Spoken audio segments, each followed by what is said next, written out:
शिमला की वादियों को दिल में संजोए हम निकल चुके हैं मनाली की ओर।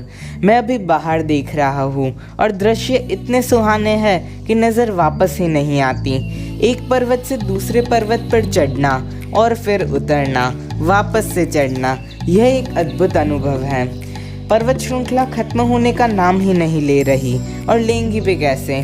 पूरा 240 किलोमीटर का सफ़र जो है, मुझे लगता है कि पहुंचते पहुंचते 6 से 7 घंटे ज़रूर लगेंगे।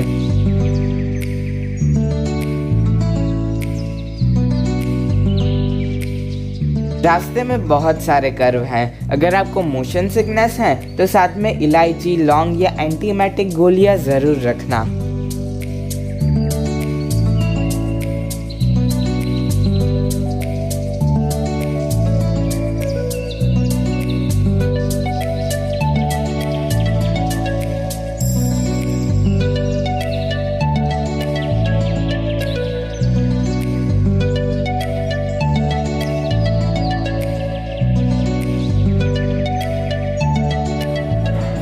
पानी की स्टोरेज के लिए हर एक देश छोटे मोटे डैम बनाते ही रहता है। मुझे भी रास्ते में एक डैम दिखाई दिया जिसका नाम था पांडो डैम। डैम के इर्द गिर्द गुजरना और बियास रिवर के नीले नीले पानी को देखना मुझे बहुत अच्छा लगा।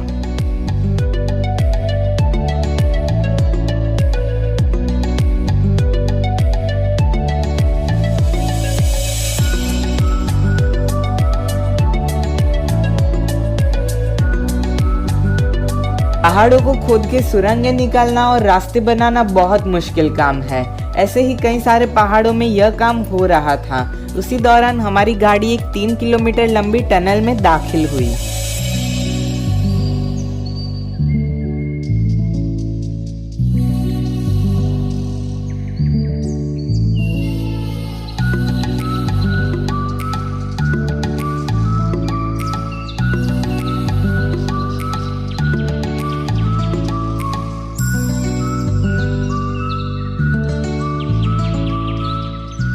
अगर आपको रिवर राफ्टिंग का मज़ा लेना है तो बीच में आप होल्ड कर सकते हो। यहाँ तेज़ी से बहती बियास है, छोटा सा सुंदर गार्डन और एक अच्छा रेस्टोरेंट भी है।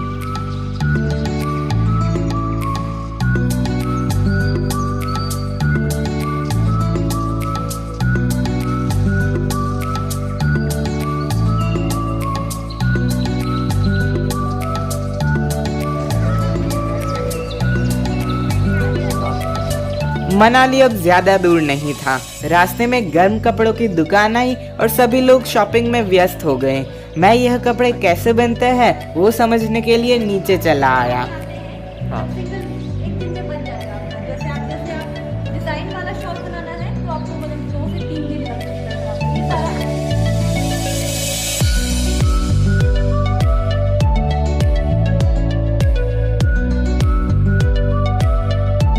लो हम आ गए हैं मनाली में, लेकिन शाम ढल चुकी है और रात के 8 बजे हम पहुंचे हैं हमारी होटल पर।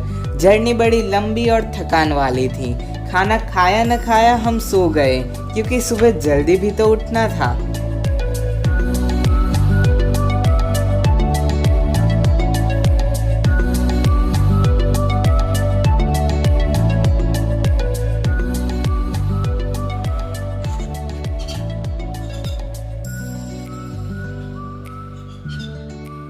मॉर्निंग इन मनाली, इसे देखने के बाद अद्भुत के सिवा और कोई शब्द निकल ही नहीं सकता। हमटा पास की आगोश में खेलते बादलों को देखना बहुत अच्छा लग रहा है। होटल के मैनेजर ने कंगना रनौत का घर भी दिखाया जो होटल से थोड़ा दूर था लेकिन अच्छी तरह से दिख रहा था।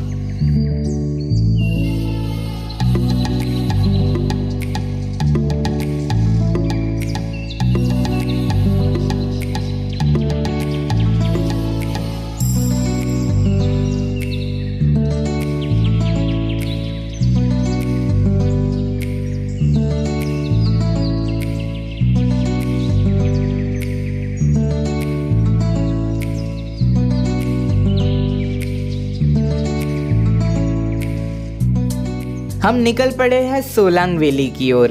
यह वैली एक अच्छा टूरिस्ट पॉइंट है। यहाँ बहुत सारी स्पोर्ट्स एक्टिविटी का मज़ा भी हम ले सकते हैं। रास्ते में हमने ट्रैकिंग शूट, हैंड ग्लव्स और चश्मा खरीद लिया, क्योंकि इसके बिना जाएंगे तो दिक्कत होगी।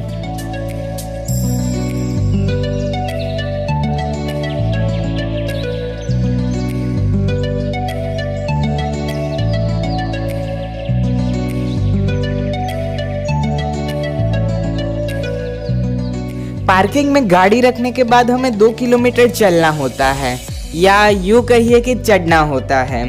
तब जाके हमें खेलने कूदने के लिए अच्छी सी बर्फ मिलेगी।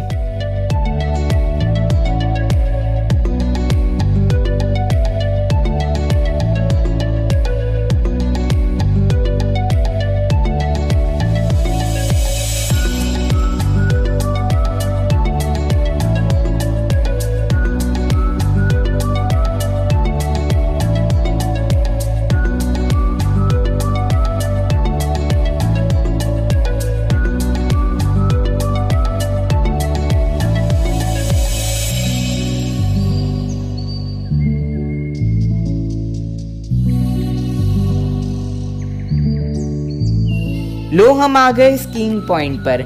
ये सबसे लोकप्रिय एक्टिविटी है और इसी के कारण यहाँ सबसे ज़्यादा भीड़ भी होती है।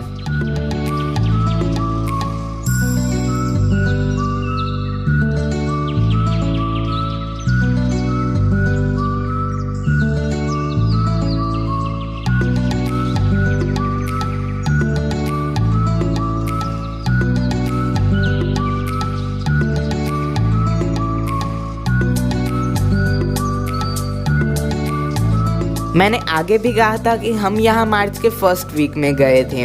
दिसंबर या जनवरी में गए होते तो यहाँ का नज़ारा कुछ ऐसा होता। फिर भी निराश होने की कोई बात नहीं है। यहाँ का एटमॉस्फेयर इतना सुहाना है कि वापस आने का मन ही नहीं होता। यहाँ गर्मा गर्म चाय नाश्ता भी आपको मिल जाएगा। हमने इसका भी लुफ्त उठाया, बर्फ़ में खेले, मजाक मस्ती की, अच्छे से पिक्स भी खिंचवाए। लेकिन एक बात का आप ज़रूर ध्यान रखना, अपने एक एक कदम संभाल के रखना, नहीं तो कुछ ऐसा भी हो सकता है। अचानक वेदर पलट गया, बारिश होने लगी और ठंड भी बढ़ने लगी। हमने वापस जाने का फैसला किया। रास्ते में आप चाहो तो जिप लाइन का मज़ा भी उठा सकते हो।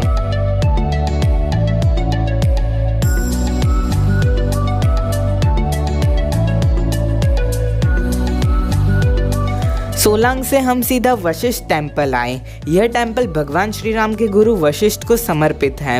वैदिक काल के यह ऋषि उन 7 ऋषियों में से एक है जिन्हें हम सप्तर्षि कहते हैं। काष्ठ से निर्मित यह मंदिर बहुत ही अच्छा है और पुराना भी। ऋषि वशिष्ठ जी की मूर्ति के दर्शन करके हम गर्म पानी के कुंड देखने गए जो बिल्कुल पास में ही थे। मैंने स्नान तो नहीं किया, सिर्फ पैर डुबोए। कहते हैं कि इस पानी से चर्म रोग दूर होते हैं क्योंकि इस पानी में सल्फर है और आपको जो यहाँ पे अजीब सी स्मेल आएगी वो भी सल्फर की ही है।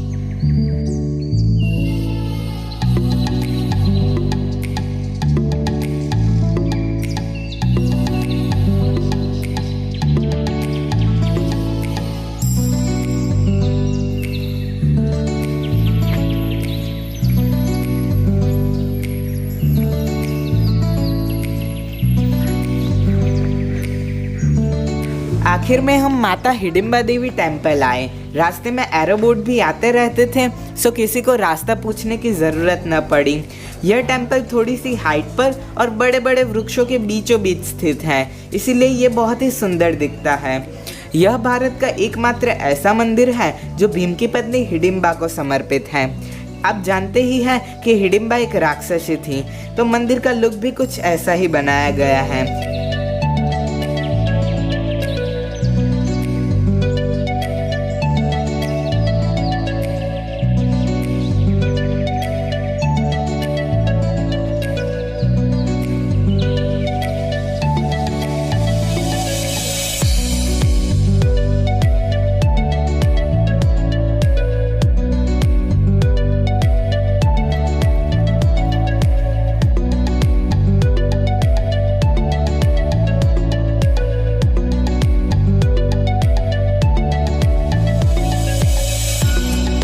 हम जाने ही वाले थे कि मंदिर में आई भजन मंडली ने वहाँ की लोकल लैंग्वेज में भजन गाना शुरू किया। हम थोड़ी देर रुके और बाद में चल दिए।